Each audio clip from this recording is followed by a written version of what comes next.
Hi, this is our second video update, and Julie's joining me this time. And we wanted to start by just kind of showing you an illustration of something that we found that was really helpful as we began working with families and in communities. And Julie's going to show you a little bit and tell you a little bit about it. So we created this image, and actually I think we saw it somewhere and it really resonated with how we wanted to be able to communicate, like Eric said. And the child is our bullseye, and we feel like the greatest transformation will be in the life of the child. But as we started working with some of the children, we realized, well, their family might have some issues or struggles that really undermine the work that was being done with the child. And so then we also realized, well, their neighborhood and the community where they live, the schools, the churches, all of that impact this child. And so we wanted to explain today what this target is, because it really helps us be able to focus our work. While the child is our bullseye, we know we need to work with the family, but that family lives within a community that we also want to try to empower and help as well. So today we're going to talk about how we work in the Strong Families program with the children. I did want to mention, if you remember, one of those families that we worked with in one of the communities in Mexico, I remember having a conversation with the mom, and they were feeling very threatened by their neighbor. She had two daughters, and they were threatened by this neighbor physically, for physical harm.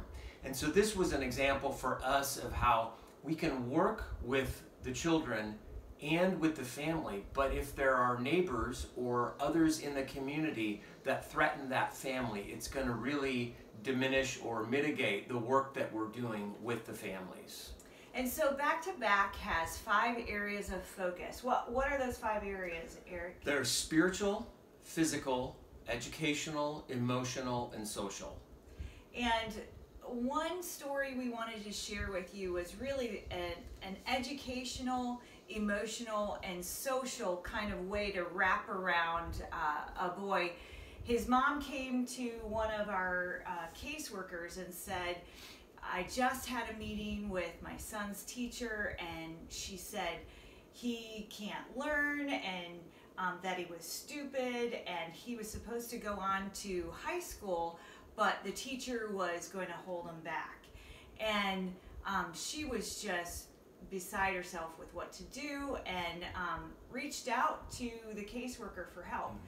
And so they met with the boy and realized he'd been bullied at school, which really, for all of his elementary years, he was bullied because he kind of stuttered, which then led him to really feeling insecure about himself, and it began to impact his learning ability.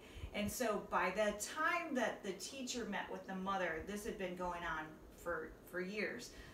And so we realized we needed to come up with a plan, and the psychologist started meeting with him to try to help him deal with some of the emotions that he was facing, while the tutor was intentionally working with him. They also visited his house to see what is the learning environment here and how can we help him. And they developed a strategy for study habits, and all the time this boy was really wanting to learn. He didn't want to be labeled as stupid, and so he put forth the effort, as well as the mom. We got him a desk so that he could have his own space to study, and now he's doing great, and it's amazing what it did for his confidence. And that's just one example of how we wrap around with caseworkers, with tutors, and we address some of those issues so that they can succeed. You know, one thing that I really loved about the story of Kevin, that was his name, is that this wasn't a major problem of him not being able to do the work. It was some things, bullying that was not being addressed.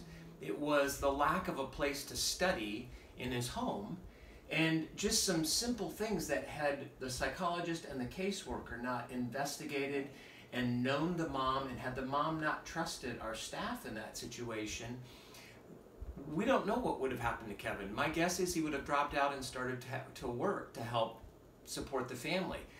But as it turned out, because the mom trusted us and we were able to investigate the situation, meet with the teacher, we actually have his report card on file showing us the increase. And in every class, the next score period, he increased. It was pretty incredible to see that change, not only in his academic ability, but also in his demeanor.